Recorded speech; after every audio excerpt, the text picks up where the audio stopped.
Every story has an ending. Does our quest to play the top 100 courses in 10 years have a good ending? I'm Nish, and I'm here to guide you through this golfing journey. This is the Top 110 Golf Podcast. Bonus episode, Golf in the Gulf. He's known as Lee Harbs or Lawrence of Arabia, but we'll go with Harbs. I think we'll ditch the Lawrence. I think so. As this is my mate Harbs. He's best mate and best man with somebody who has been referenced on the podcast before. That's Lee Enright, or Lee Money Enright, as we call him up here. So yeah, nice to meet you, mate. Nice to see you again, sorry. How are you? Yeah, very good, mate. Very good. It's good to see you too. So I think it's always good to start at the start of people's golfing journey, I think. So tell us about, your golfing journey, how you got into the game, what you like about it, that kind of stuff. Okay. So my golfing journey. So I was first introduced to golf by my dad. So his sport was always darts, but I wasn't really massively interested in that. I was always into my football. And then one weekend when I didn't have a game, he said, "I'm going to play some golf with some mates. Do you want to come along?" To watch caddy, if you like. I didn't have a clue about what he was talking about, to be quite honest. So went along with him. He's kind of hacking his way around the course, and I just thought, how much fun does this look? So then I became one of those kind of, got myself a second-hand set of clubs, and then probably once a year for maybe a decade, rocking up with my friends, play round of golf once a year, letting the football kind of do its thing. And then when I hit my late 20s, I think football started to come to a abrupt halt, if you like. And then that's when I contacted one of my mates that I knew played a lot of golf, called Watto, and he introduced me to his friends at a society. And then I went from playing once a year to every month. And that's when I really enjoyed playing golf. That was fantastic. I mean, I was absolutely terrible. But I think as a terrible golfer, it just takes that one sweet connection and you're hooked. Just pinging that ball dead straight, and you think, that's it. This is for me. Never a truer word said. That's it, and that's how it all started, really. So, I mean, it's funny that initial outing with my dad's probably the reason that stands out is because we've got a daft little story which makes me chuckle now. But we're halfway round. He's in a bunker. I'm dragging this bag around for him, and he's like, "Go back and get my sandwich from the bag." And I've run back over to his bag and I'm rummaging through it. I'm like, there isn't a sandwich in here. I've gone back over to him. Bad news. You forgot your sandwich. And he's like, "Sandwich, idiot." And I was like, whoops. So yeah, I was like, okay, I need to understand what these clubs actually mean at that point. Steep learning curve there. That's it. It's my earliest memory of golf. It's quite sad, really, looking for a bloody cheese sandwich or something in a bag. But yeah, no, I think that would resonate with a lot of people. I think with playing with your dad. I mean, that's always you probably don't appreciate it at the time, do you? But like now, as time goes by, you really appreciate those moments, don't you?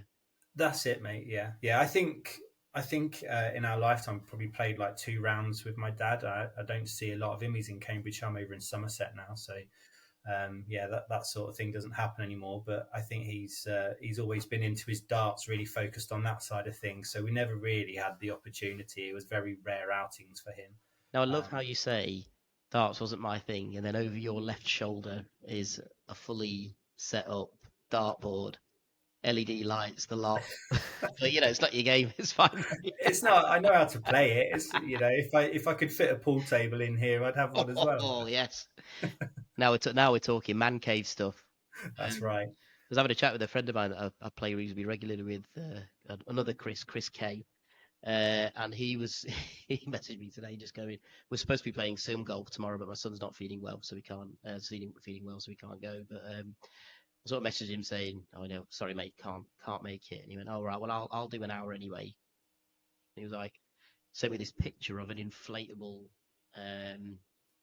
golf sim set up for your garden, and he just said, "My life ambition at the minute is figuring out how I can get a golf sim at home." So we kind of like, I went, "Mate, that'd be amazing. That's the dream, isn't it? You see it on Instagram, don't you? Everyone's got these in America. It's always America because they've got the space, but like this big simulator setup. You got a bar on the side and darts and pool and all that kind of stuff. So he said, have been really seriously thinking about this. I was like, oh no, that's okay, fine, yeah, go on. And like Chris is great. When he gets an idea in his head, he's like, it goes to the nth degree sort of thing. And he goes, I've worked out though the only way that I can make this happen is if my family move out. I was like, all right, okay. When are you going to tell me the downside to this story? I was like, if you get your family to move out and there's a golf sim I can play golf at, I'm all over that. Yeah, you'll have a new member of the family. Absolutely, yeah. You don't need your family. You just need golf friends. That's all you need. Yeah, I love it. And you're dead right. One sweet connection. That's all it takes. Yeah. And to be fair, to follow on from that, mate, I've got a double garage, and I put a segregation wall up in the middle, and I turned the left side into a gym. So when we first bought the house, I was massively into working out. So I built my own gym in there. And then when we moved over to Dubai, rented the house out, the new tenant said, I don't want a gym, which I couldn't believe. I was like, you've got to be kidding me. I'm leaving you with like all the like state of the art CrossFit gym equipment, frame, everything. And he was like, no, I don't want it. Take it with you. So I had to take it all down and rip it out. So it's all back in there now because we've come back, obviously. And I'm in two minds whether to put that gym back up or actually get somebody in to properly turn my garage into a golf simulator. The downside being the wife keeps telling me that garage area is going to be reserved for when our son turns 18 and he's going to have his own annex. We're going to convert the garage into an annex for him. He's going to want to play golf though, right? So... Yeah, that's what I said. I'm like, well, surely he's going to want a golf simulator in there. So... I mean, he'd be like the most popular kid ever. Like, so. Do you want him to have friends or not? You know, that's hilarious. Yeah, do you want him just to have friends, or do you want him to be best mates with everybody? Yeah, are we talking like legend status? Or are we just talking like one of the lads? You know, that's it. You know, that's exactly what. As long as I can still get access to it, he can do what he wants. Happy days. Yeah, you got to lay the groundwork early. I mean, you obviously you mentioned that you'd moved out to Dubai, so I mean, I sort of nerd out a little bit on golfing culture in other countries, and it started for me with probably about 5 or 6 years ago with American golf culture. So I find that quite different to ours, in terms of British golfing culture is the game is the thing that you're there for. You know, people will very happily turn up 10 minutes before their tee time, one quick warm up swing, out, done, straight in the car and home. Like the golf is the feature. That's where you do all your socializing, all that kind of thing. The Americans a little bit different. It's the full day out. It's the beers as you're going round. It's the, getting plastered really while you're playing golf. And I can't think of anything worse because my golf dips and then I don't like that at all. So that started it off, and then I really started getting into like Japanese golf culture, which is so formal and like everything's amazing, like pristine. Yeah, is that where you have to book like 8 hours of your day out so you can have some lunch halfway around? Yeah. Half. It's not halfway hut; it's halfway restaurant, and they'll do full on food. Like clubs are cleaned in between. Wow, it's amazing. It's a far cry from the little shoe cleaner that I've got to use to clean all the bits off the crap off my clubs. But I think British golf holds on to its traditions very hard. I don't think it's going to change. No, we play golf. That's what we do. You're here to play golf. You can stop for a beer afterwards if you like, and maybe grab a sausage roll if there is a halfway house. That's it. It's your lot. That's all you're getting. Yeah, I mean, I think we've spoken about it before, haven't we? But there should definitely be a halfway hut at every single half decent golf course. You can't put a golf course if you haven't got one. So campaigning at mine for them to install one somewhere, but all the scallies in Stockport will nick all the supplies. Unfortunately, that's the problem. But what's the golfing culture like over in the? It's massive, mate. Yeah, in the UAE in general. So I'm talking Dubai, Abu Dhabi. I played a lot of golf over there while I was there. The culture is huge, expat focused. So we're talking English, European, Asian. Anyone that's moved there to start a life or a temporary lifestyle and stuff like that. It's just that the golf is tailored to those nationalities that they know love golf. Right. And obviously, I don't know if most people realize now that and the majority of Dubai and the UAE isn't dry anymore. So you've got Saudi where you can't, or you're not supposed to drink, and you've got other areas of near Dubai that are still dry areas. But in Dubai, in Abu Dhabi, it's not uncommon to rock up for a 9 a.m. tea time, have a pint, bit of food, natter with your mates, hit the driving range, and then wherever you are on the course in your cart, you can just press a button and a beer cart will come over to you. So it's very much like the American style that we see. I mean, I follow a lot of YouTube channels, the American ones, and it's very similar to those where you can you're in a cart all the way around. There's a couple of courses in Dubai where there's several halfway houses, so like holes 5 and then holes 12. Amazing. You might find somewhere that you can stop, or they kind of cross over as you're kind of going to the next hole. So you might swing past the halfway house twice if you like when you're going round. But yeah, pretty much most of the courses anywhere. The carts are modern. You can press a button, call somebody over to you, buy a beer when you're on hole 3 if you want, get some food, get a soft drink. It's amazing, very geared up to expats, right? And what's the uptake with locals like? Is that just an inaccessible sport for them, or is it growing? Or no, I mean, if I'm honest, I don't know the answer to that. I played with just a handful of locals while I was there. I wouldn't say golf is the thing that they're interested in. That's why I think it's very geared up. There's an awful lot of golf courses very geared up to your expat communities and your people, your nationalities that are into golf, and they're playing it really well. What I will tell you about golf courses as well is in the UAE, obviously pork being something that they don't have, they don't touch. So you can usually get a bacon sandwich or a bacon roll at the golf course as well. So they've paid for those extra licensing fees, whatever they may be, which no doubt they'll be very high. So you can have a 9 a.m. pint and bacon roll if you want. That's unbelievable, isn't it? Courses. Yeah, which I found absolutely incredible because sometimes you've got to hunt far and wide in the UAE to find some bacon if you're really looking for it. But if you really want it, you need to be into golf, then you're in. That's it. Just before I left though, they started to do their renovations on the courses, and then when I went in a couple of times, they were like, "No, we haven't got bacon on the menu anymore." So I don't know if they're starting to turn that trend now. It's a country decision, but here you go. And then no, we're taking it away now.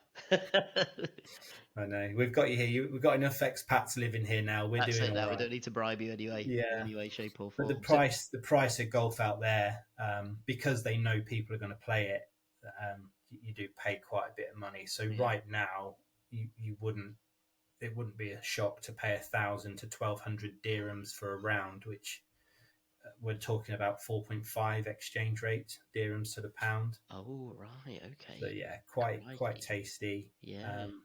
Hefty prices. God, and if you're turning up as a tourist, if you're going to go over there for a little holiday, and you think, while I'm here, I might hire some clubs and go for a round, you could be shelling out £300 for a round of golf, because you'd have to hire the clubs for about 300 dirhams. You'd have to buy a set of balls. For 3 balls from the golf club, you're talking about 120 dirhams, £25.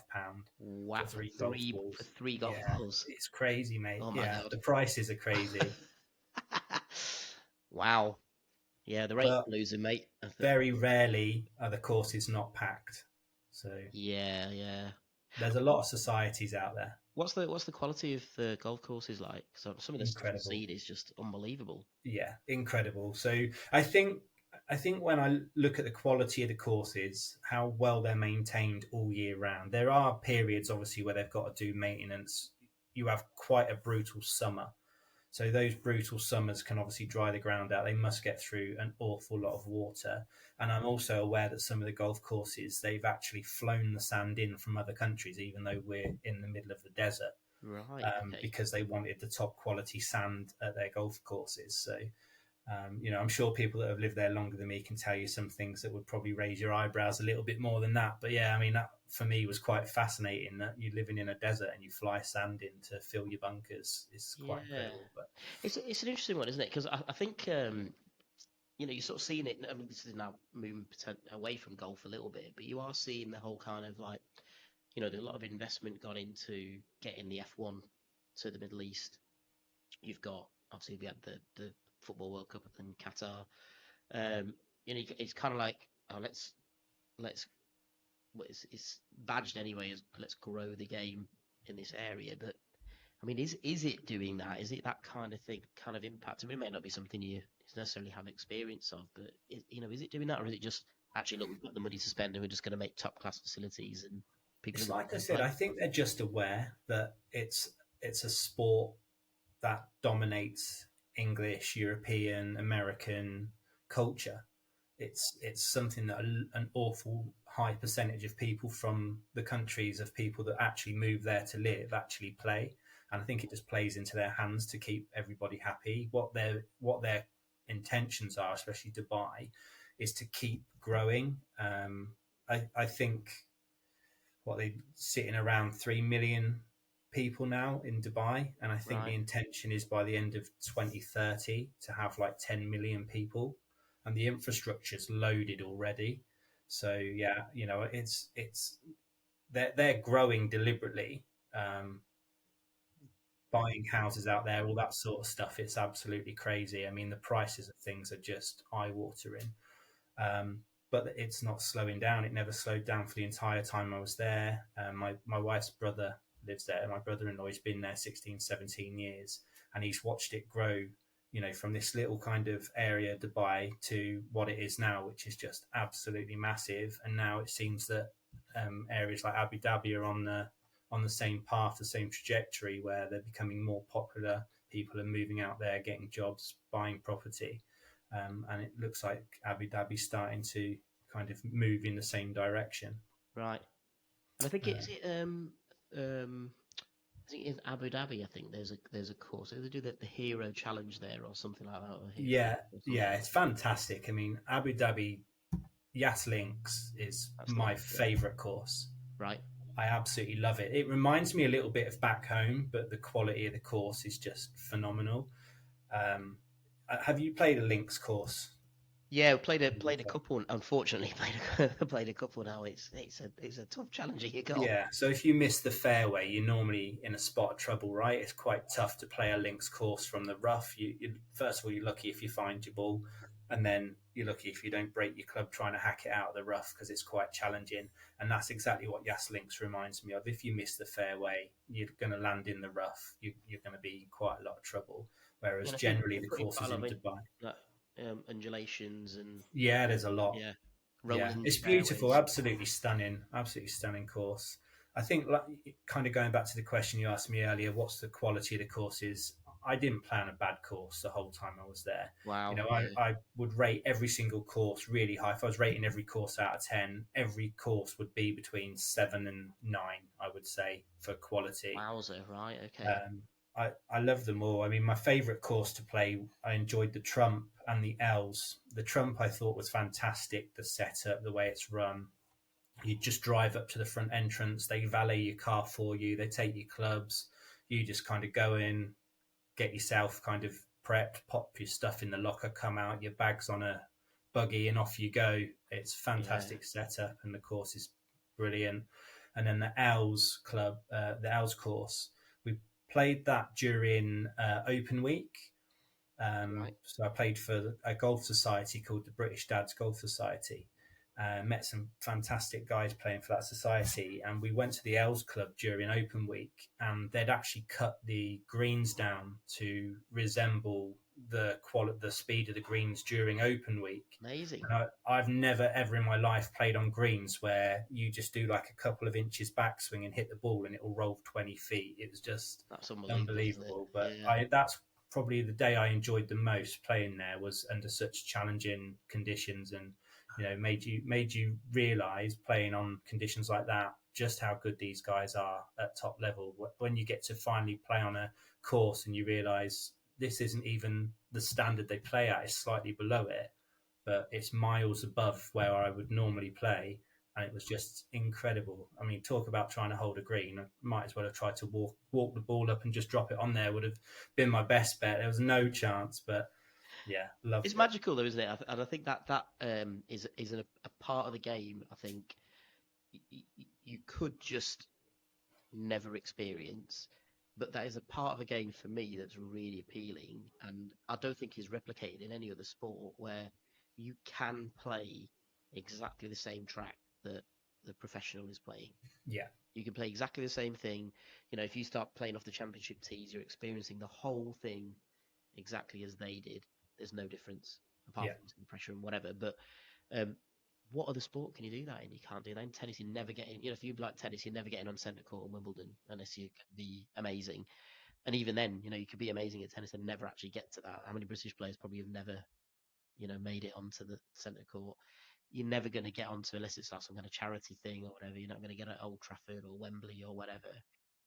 It's just not a thing. Whereas you can go around these golf clubs and you can be like, actually, this is a spot that somebody else has had exactly this shot from that I've seen on telly. yeah, yeah. To be honest, mate, I think that the closest thing I've ever seen is playing football. If your team goes on a great run through the cup, and it's like when I was in Peterborough, they used to hold the local finals at London Road. But as a kid growing up, your eyes would light up thinking, oh, I'd absolutely love to play here. You get to go and watch the pros play football there. And then to realise as you hit your teenage years or your 20s and you're playing in a cup and you get to the final, that's where you're going to play your final. I mean, I agree with you. That's kind of as close as I've ever come to feeling like I'm walking the same grass as these absolute robots, because that's what it seems like now. Like I said, now I've experienced some of the courses that they've played on and the conditions that they would play under.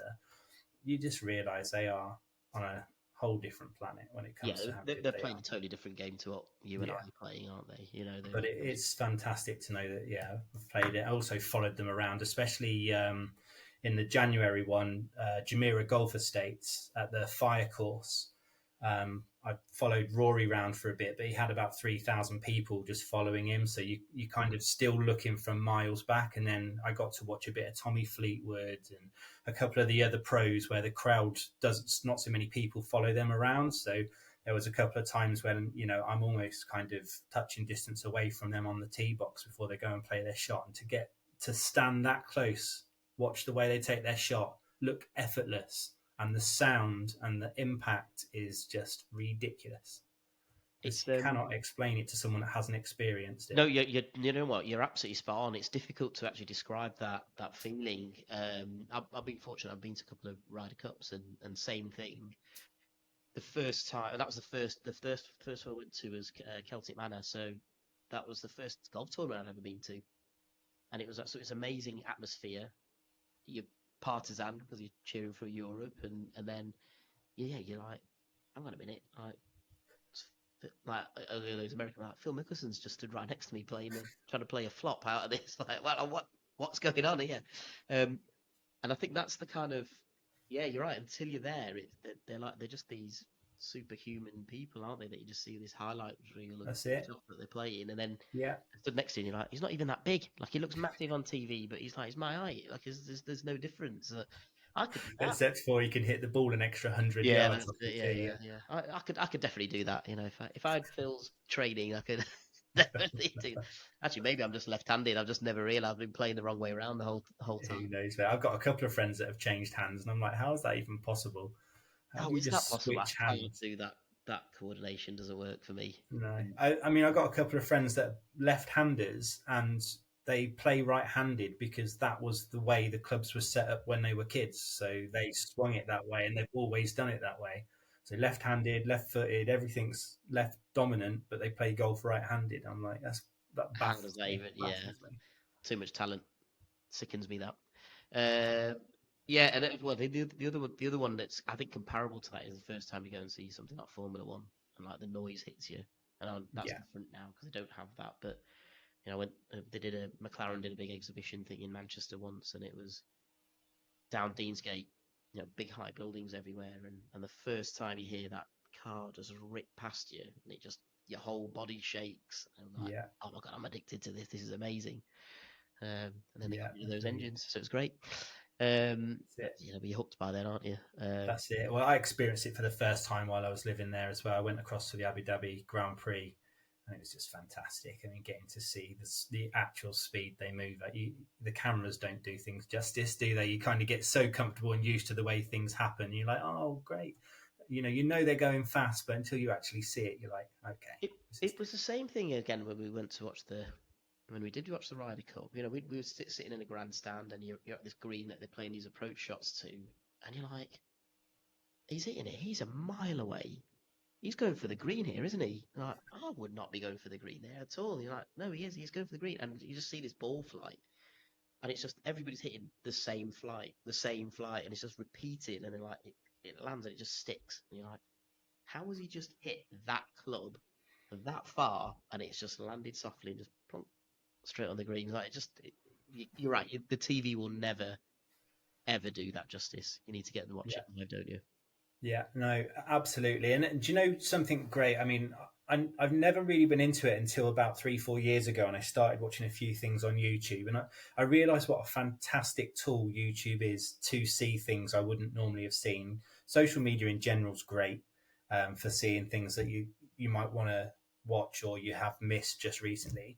But YouTube, I've really enjoyed looking back over things, and I kind of went through some of the Tiger Woods shows where he did like little tutorials and how he ball shapes, and he was even talking about even with like a pitching wedge, and he was showing you that even with a pitching wedge, he has a swing thought of in to out for a draw for like a 20-foot pitch, a chip, and I'm Yeah. like, what's he talking about? What's he talking about? Drawing a chip. I just want to get it on the green. That's all I Yeah, want to so do. he's talking about drawing a chip so that it can run with the grain of the green and It's turn into the hole unbelievable. exactly how he wants it. And I'm thinking, Yeah. please don't blade this through the back and hit someone in the shin. You know? There was a great video that you probably will have seen it in your travels on YouTube and social media, but I think it was Phil Mickelson did it was 30 seconds of describing how he um sets his distances for how far he thinks the ball's going to go. So he's like, if it's morning, then it's you take a couple of yards off, but then if it's then he's like naming types of grass, and he's like, but if you're with grain or you're settled into, and he's like, that's another 2 yards off. So I know that's going to be not 58, it's going to be 50. Like, what? Just Mate, imagine being have that seen it, dialed mate. in. Honestly, the amount of information that came out of him during that segment, I was just like, I am blown away because there was so much information there. Cannot take all of that in. That was just ridiculous. And that's Yeah. all going through his head in milliseconds every That's time it. he steps up to a ball. The power of the human brain, I suppose. Yeah. But mind you, I guess if that's something that you did 24/7, Yeah, that was your it's life. automatic, You isn't pick it? it up and you kind of enhance it as much as you're capable of doing. So He's probably chucked in a few little variables just to make it sound better as well. Phil's like his bit of a self-promoter, isn't he? So, that's it. now I know you have, but you play night golf. Yes. What is that like? Because that just looks epic. It's great. It's brilliant. Like you can't do it in the UK unless you're going to go to Top Golf. You can do it all year round as well. That's what I love about it. So the hard times in the UAE are the summer period. So we're talking like May all the way through to September, October time. We're hitting highs of mid 50 degrees there, and it's just brutal during the day. It's still stupidly hot in the evenings, but the great thing is, even in the worst temperatures over there, for the evenings, you can still get out and play some night golf. So, one immediate perk is 24/7 golf every day of the year. It's fantastic. But yeah, it kind of makes the courses all look different as well. Right. So a prime example is while I was living in Abu Dhabi. Sorry, my dog's just decided to let himself. It's quite all right. While I was living in Abu Dhabi, famous COVID clip, wasn't it? When his kid walked in, it was a newsreader. Well, this is my office when I'm a consultant usually, and I was on a meeting once, and he opened the door, came in, and just jumped up and stood over my shoulder, and I'm on a meeting with people from the government, and I'm just like, oh, hi. I hope you all like dogs. Yeah, it's my dog. Yeah. Yeah, no, I was living in Abu Dhabi for a couple of months, and I joined a society while I was over there called Eggs, and they did a 9-hole evening course, and I played it about 6 or 7 times. It was every couple of weeks, and I realised I'd never seen that course during the day. So when Enns came over to stay, which we were talking about earlier, he came out to see me in Abu Dhabi. I booked that course and we went and played it. And he's asking me questions because I'd said, I've played it 7 or 8 times. And I've no idea, mate. I could not tell you anything about this course because it looks completely different. So, it's one thing I will say, fantastic. Playing in the evening, things look incredible. The focus is all on the fairway and it sort of almost zones you in.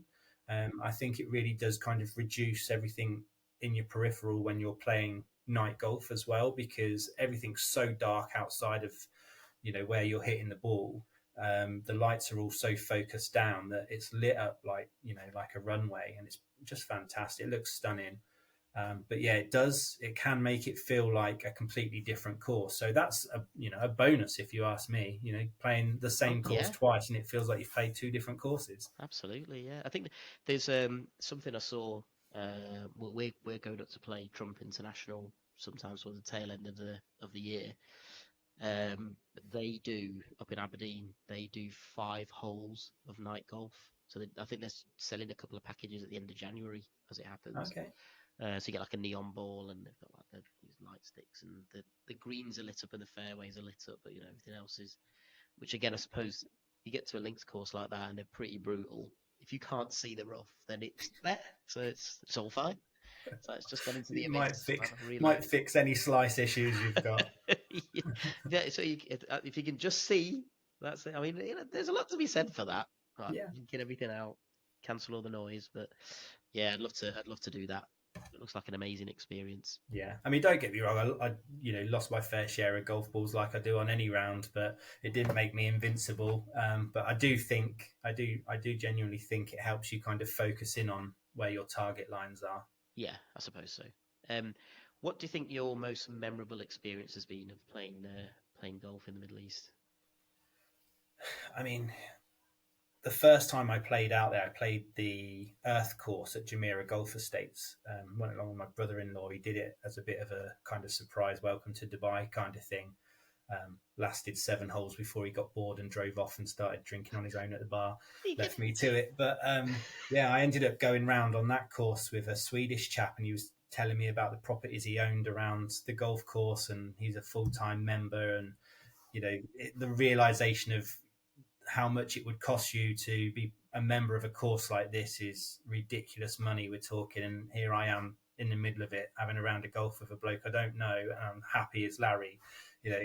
Can't knock that sort of thing. It's fantastic. But I think once I joined a few societies and started really making some friends and kind of playing a lot more golf, that's when I really enjoyed it. And one of the most enjoyable times I had was my last round of golf in Dubai. Well, it was in Al Hamra. So with the British Dads Golf Society, we did a kind of Ryder Cup style, 2 teams paired up with someone on the first day, individuals on the second day. It was just absolutely fantastic. But to play on these pristine golf courses and having a beer, having a laugh, and Ryder Cup. I mean, taking it serious.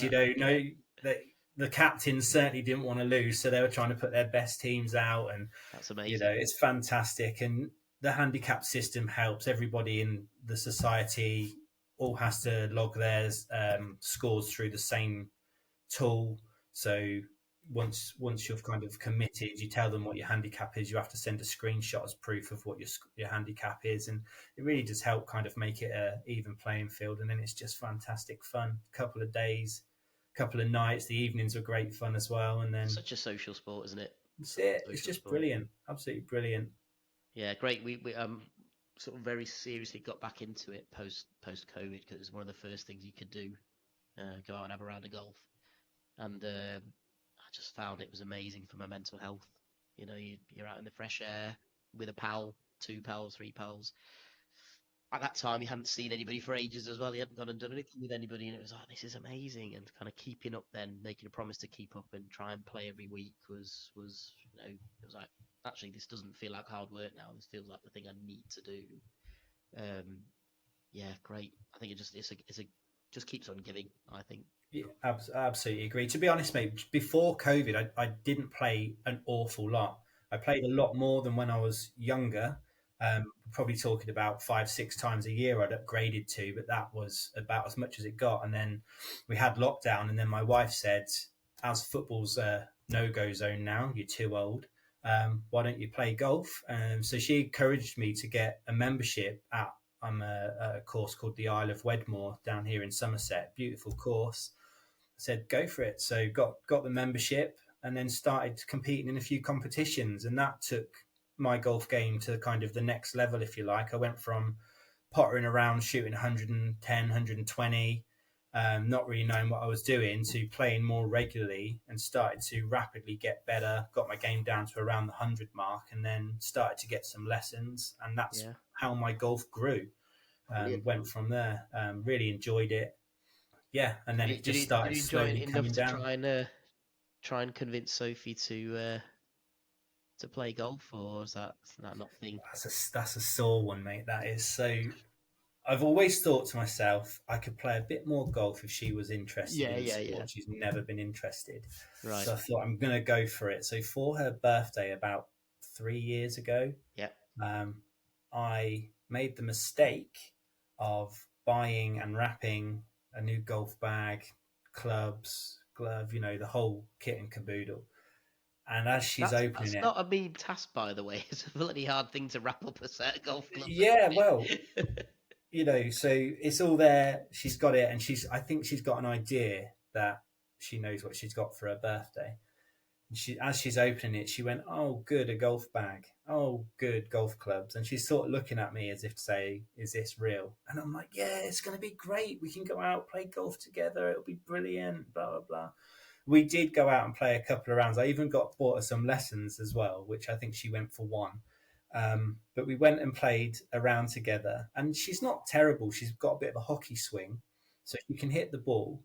But she's never really played it before. So, she's literally gone out there a couple of swings, and she's already on a golf course with me. She's landed in the bunker, and it's about like a 30-foot wide bunker. And her ball's over in the left side, and she's just walked into the right side and just straight through the bunker all the way to her ball, hack, and then walked all the way back. And I was like, why have you just done that? Like, why would you walk round to the left? We've now got to rake the whole bunker. And she just goes to me, "Do you know what? You're such a fun sponge. This is the last time I'm playing golf with you." I was just like, that's it then. Game over. Yeah. Sorry, that's just golfing etiquette. There's nothing I can do with that. She was like, "I don't care, it's boring." I love that. It's like at that moment in time, you don't, with the greatest amount of respect to your other half, you don't give a damn about them. You're worried about the people who are behind you, thinking negatively of you not having raked your bunker. That was it, mate. That was it. And also on the basis that it was just me and her playing, and the group behind had already caught up, because obviously she's brand new at the game, so she's taking multiple shots just to get 5-10 yards down the course. Every now and again, she's striking one really well. So, it was going well, and I'm so conscious of how close the people behind us were all the way around. And then obviously that incident with the bunker, and I think she was just like, "This isn't for me. I don't want to follow these rules. I'm not doing this. Yeah, I'm not a rule follower." Yeah, I'm a rule maker. There's no way I'm following. That's right. Yeah. It's funny, isn't it? I think there's very few pressures in life like the pressure of a group behind you that you're holding up, and you're like, is that? Do I make the decision now? Do I let them play through? Or can I recover it? Can I speed it up? Yeah, that's it. We had some really awkward incidents in Abu Dhabi, actually, because we're all on an application. I can't remember what it's called, but you can see basically everyone scores what hole they're on, and we're all in a big WhatsApp group. And we could see that some of us were on like hole 13, and some people were still way back on like hole 9, and we'd done a shotgun start, so we couldn't quite figure out what was going on. Then this WhatsApp group just blew up, people going, "What the hell's going on? Like, we've now got 4 groups in front of us waiting to tee off." And that's what it can take, is just one group of a couple of 2 or 3 slow players, and the knock-on effect it can have. Oh yeah, I know. It's not great. It's a nightmare, isn't it? That really is a nightmare. I did actually know about that story, I'm afraid, Lee, because I did tap Sophie up for. I did lead you into that. knowing full well that that's what the story was. You're trying to get dirt on me, Nish. Oh I mate, I can't was just believe like, "Have you this. got anything? Like, come on, give me something." And she went, "Yeah, yeah, yeah. There is this time when I got golf clubs as a birthday present." So yeah, Honestly, if you could see the look of disgust on her face I as can she's imagine, opening them, mate. she was just like, I Just can't believe you've done this. my yeah, my other half is she doesn't hide how she feels very well. So if she's not happy, you know about it. Yeah, I certainly did. At least she tried, though. She did come out with me. Oh, I mean, Give her yeah, that. fair play, fair play. I've managed to convince Emma to because obviously with two boys, what 7 and 3, and they absolutely golf mad already. There's no way that we're going to have weekends where we're not just off for the whole weekend playing golf. So he's like, hang on, I can't miss out on that. I need to play. I was like, yeah, great, wonderful. That's the Exactly. ball's I am, wanted. mate. Exactly. I'm reaching round right now to see if anyone's doing like a youth academy where I can take my 5-year-old because he's soon to be Absolutely, 6, and I'd love for him absolutely. to get involved in golf. And Absolutely you love kind of, it's funny. I'm a little bit the same. So Adam's turning 3 in February. Um, I will say already he has a better golf swing than I do. It's he's got the grip sorted, he's got the balance through, he's got the power that he puts through, he holds his pose at the end, all this kind of stuff. I'm going to our local professional. I'm like, can I get him some lessons, something? And he's like, oh no, we don't. I don't start till they're like 7 or 8. I'm like, why? Everybody that you hear about who's amazing at this game, they start at that age, and it's just a love that sticks with them. it. Yeah, I All the wouldn't be time. surprised they kind of have uh, like the support at home that they need. People that actually know what they're doing, showing their kids how to play. Probably, Because yeah. yeah, I mean, like, I'm coaching a young football team at the moment, under sixes, and I can't imagine any of them having the attention span to listen to someone tell them where to Yeah, stand fair to swing a point. golf club. I just could We, not we had imagine it. we took so the older one, Aaron, so he's 7. We the not my golf club, but another one, they set up like some taster sessions or something like that. So like, right, get him doing everything, and he's great. He's like a real, like, am I doing it right? Kind of worries about it. The little one, he's just like, I want to grip it and rip it, like just let me at the ball. So we'd gone to go and pick him up after the session, and Adam was like, you could just see he was like a caged animal. He was like, let me at the clubs, let me at the clubs, come on. So I was like, Get the driver the out. guy was called Dave. I was like, Dave, I know he's a bit young, but is there any chance you can just hit one golf ball, please? Is that all right? Like, just with you doing it, I think you'll make him feel part of the class. So I went, okay, yeah, yeah, fine. So he went, well, has he done this before? I went, well, kind of not really, but he's got a plastic set and whatever. So I went, all right, okay, well, I'll give him this one. So he's like trying to like hold his head in the right place and all this kind of stuff. And I said, Dave, just put the ball down and just let him hit it. And he absolutely cracked this hybrid. And this Dave guy's just turned around to me and he's gone, oh, forget him, mate. He's the one. He's the one. I was like, yeah, all right. Can you do some lessons or anything? He was like, no, just get him just hitting the ball as hard as he can. Like, I was like, yeah, okay, yeah, fine. But honestly, I couldn't believe it. Like, he stepped up. It was basically the way I described the way he hit it was, when you play a tee shot and you've just driven it way out of bounds, and you go, oh, God, provisional ball in the tee, ball on the tee, and you just swing and hit it, and you crack it straight down the middle. He did exactly that first time round. And I was like, Beautiful. just carry on doing that, son. Don't do anything different. That's it. And it's just like he was like, come on again. Right, I want to hit another one. Right, come on again. I want to hit another one. It was great. Like, it's really nice to see that. Oh, that's awesome. But yeah, can't convince our professional to do any lessons for him at the minute. But there you go. So Lee, have you played? Now I don't know if you've seen our list, but people generally have an idea of where the courses are in there. But have you played any of the top 100 or close to? If you haven't, are there any that you'd really like to play? I haven't, and there's one on my doorstep, which is Burnham and Barrow. So that's in the top 100. It's in like the top 30, I think, in the UK. I've played, so that's the championship course. So I've played the general course next to it, and that's tough, really hard. But when you play that course, you walk past some of the holes on the championship course, and you just stand there and admire it, mate. Honestly, beautiful. It just looks fantastic. The undulation, the way the greens are designed, the challenge of that course looks phenomenal, and I would love to give that a go. And I'd love to give I'd love to have a play at the Belfry and then the old Sunningdale course as Sunningdale. well. So Yeah. Ascot, yeah, that would be brilliant. I'd love to Well, give Sunningdale's an those a go. interesting one. They do like pairs events. So we're playing a pairs event in June or July, I think, up at Ganton, because there's really only in Yorkshire you've got Ganton, which is near Scarborough. You've got Alwoodley and Moortown, which are near Leeds, and that's really it for Yorkshire for courses, which I was really surprised about, if I'm honest, because that coast is pretty rugged, and you'd think you'd need to get a really good golf course on there, but clearly not.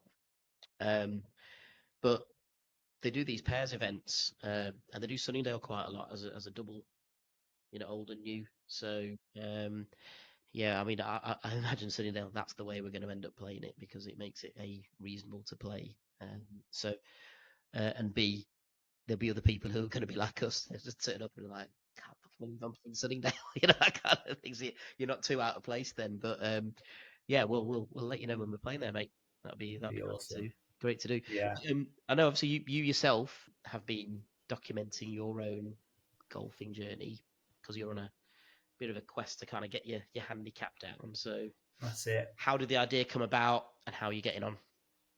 So the idea, so like I said, I've watched a few YouTube kind of golf pages, Foreplay Golf and different Bob Does Sport. So I started watching them, and then they started coming up on my Instagram. So, and I just thought, well, that's really interesting, even though I'm absolutely crap at golf, and it's something I want to get better at. And it's like getting to watch. There's a chap on Foreplay called Trent, and he started well in the hundreds, like shooting 120 regularly, and he's got a big old slice. And I'm watching this guy, and I'm captivated by watching this guy slice a ball, going, "That's me. I'm really good at that. I can do that."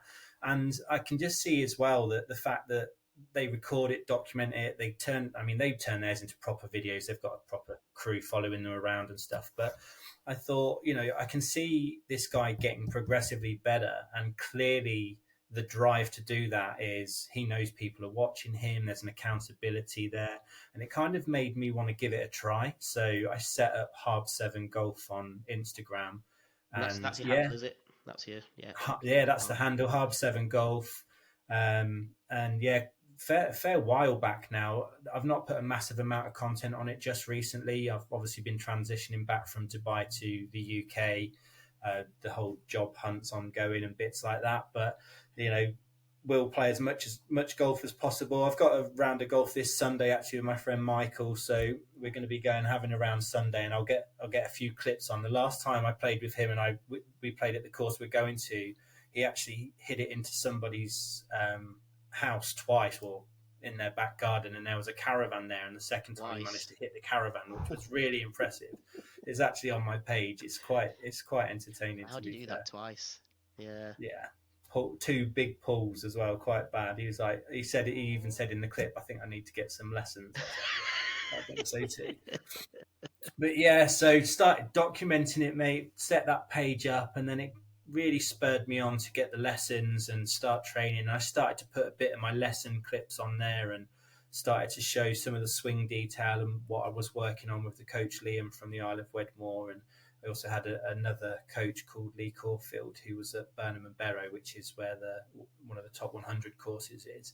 And I just learned so much from both of those guys, and took my game from 115, 120, and my lowest score to date is 82. But Nice. consistently in the 90s at the moment. I'd love to Excellent. get it lower, Yeah. but yeah, So that's it's great been progress, mate. Great yeah, progress. yeah. The progress has been great, and I've documented it, not massive detail and not with any order or anything that someone might look at and think, well, that makes sense. It's just whenever I feel like it, I put something on there and share my joys and woes with everybody else. Yeah, I mean that's part of it, I think, isn't it? Everyone's you're not alone in that. Everyone's been through that whole journey themselves, and I think that that authenticity of just like, look, I'm not played for a couple of years, so whatever. But now I'm getting back into it. Right, let's get back on it. And everyone's the same. Life gets in the way, and you're not. I think you can spot, and I've realised this now from from following accounts, from having my own podcast. I've realised you can spot the people that are doing it for, for likes, for shares, from the people who are sort of. And I'm not saying I'm not denigrating that at all. I think that's great content. It really is. But you can spot that from then the authentic person. They're the people that you probably get more of a connection with. Where you go, Yeah. And certainly through that first bit of the journey, because I don't begrudge anybody getting to that point where they go, actually, I could turn this into something great. Go for it. But that early part is the bit that gets you hooked, doesn't it? And you go, Yeah, absolutely. I see where these people are, and I see myself in that. I agree, mate. I agree. And honestly, I think if I could turn my page into something where I could make a living off it, I absolutely would do that, because it would mean I'd play golf every day, and that would be like the dream for me. I absolutely love playing golf. But yeah, I do it, like I said, I think for the accountability to keep me wanting to play, because I've been through a few phases where I've gone, I'm not getting any better. This sucks. But I think we mentioned it earlier. It just takes one good shot and you're hooked. You're back in it. That's it. That's within the round, isn't it, mate? You go in with hope, and then you start playing. And you go, oh my god, what am I doing here? Quit. I'm never playing this game again. Yeah. And you get to the 18th, and you par the 18th, and you hit like the perfect drive, perfect approach, 2-putt it, and you go, oh, right, same time next week. It's just. Exactly. Before you've even made it off the 18th green, you've already booked the next one in. Yeah, absolutely. It does. It keeps you coming back, and it's brilliant. But now the reality for me is obviously being back in England, that there's a limited window to playing golf at the moment. So it's kind of checking the weather app and praying that it is what it says it is on the day. Find yourself a course that stays open through the winter, I think, is the key, isn't it? I mean, I was talking to the guys in America, to the Basic Bogies podcast. So they're up near Syracuse, so that's kind of upstate New York, quite near like the lakes and things like that. And so when was I on? I think I was on towards the tail end of November with them, early December, and they said we're probably going to be able to get around in this weekend, but then after that, till April, we can't get back on the golf course because it's like snow and blizzards, and the course gets wrecked and then it gets repaired. So imagine having a membership, and 5 months of the year you're just never going to be able to play, and there's not a chance of playing. Is that the course is just the other option you've got is you start playing. So I said, well, I'm playing sim golf this weekend, so you can do that. I went, oh yeah, there's a new place just opened up just up the road. I was like, oh yeah, great. And they're like, yeah, it's just a 3-hour drive. It's like, no, thank you. Right. Makes me feel like I've got to stop complaining about the weather and the fact there's a driving range just 20 minutes drive from there. I totally got a renewed appreciation for winter golf here. I've never minded wrapping up warm, getting the gloves on and hand warmers and all that kind of thing. Never minded any of that. I've paid my dues. I've kind of played in hailstorms and all sorts because I didn't want to lose my tenner and the green fees, But the fact that you can still play, then like you go, oh, okay, right, yeah. What am I complaining about? It's just that, the fact if you just had it taken away from you for 5 months and you just couldn't do anything, then that'd kill you, wouldn't it? Yeah, it's one of those as well where I think I'd get so used to not playing, I probably wouldn't even start again, until something happened. Like one of my mates goes, I've booked us a round of golf, you come in. Yes. A weird situation. I definitely wouldn't enjoy that. No, me neither. Well, Harbs, look, it's been an absolute pleasure. I've certainly made a little note here that I want to get out and play golf in Dubai now because it sounds absolutely amazing. So maybe we can build that into the top 110 somehow. Yes, mate. Yeah, I mean, give me a shout. I mean, I'd be more than happy to come out and play around a round or two in Dubai with you. I mean, I know the place quite well now, and know the courses. Well, maybe we'll get Mr. Enright to shout us for a landmark birthday or something. That'd be a good way to do it. Why not? And actually, we put it out there. This is out in the public domain now. That's it. There's no going back. And also, I didn't mention this. You mentioned this, so my wife can't really say anything. That's about it. What kind of man isn't going to take his mates out to Dubai for a round of golf? I mean, what a guy he is! What a guy! Well done, Lee. Thanks. Well, look, we're going to stay in touch. We'd love to get you back on, and certainly when we're heading down your way, we will give you a shout, mate, for coming and having a round of golf with us, and we'll get onto your Instagram feed. That's it. Yeah. Well, do you know what, mate? I've always wanted to play the Burnham and Barrow Championship course. So when you come down for that one, I'd love to join you, and then I'll try and get some juicy content Absolutely. on that one and get it on my page. That'd be a good one. We'll go. Can you get us on the last tea time, please, of the day? Because we don't hold anybody up behind. Just gonna be gorging on that, filming everything, and just play that one again. Yeah. Just do that again. I love it. I've got 1,500 followers. Come on, give me a break. Yeah, exactly. No, thank you. I really, really enjoyed that chat. Thanks, mate. Nice. Until the next time on the Top 110 Golf Podcast.